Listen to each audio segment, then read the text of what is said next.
நான் சொல்றது கேளு. நான் பையன் இல்ல. நான் பையன் தான், ஆனா அணில் கிடையாது. நான் சொல்றது கேளு. என்ன தனியா விட்டு தொலை.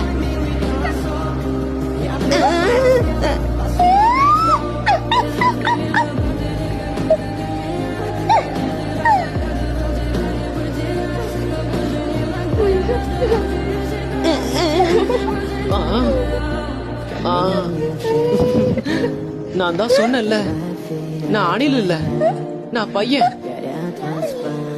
அதாவது நான் மனுஷங்கள்ல ஒருத்தன். நான் சொல்றது உனக்கு புரியுதா?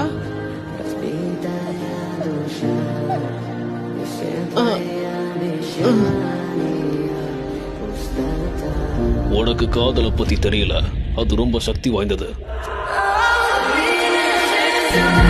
ஒருத்தன் பாசத்தை உணர்ந்துட்டான்னா அவன் அதே அளவு வெறுப்பையும் உணர தயாரா இருக்கணும்.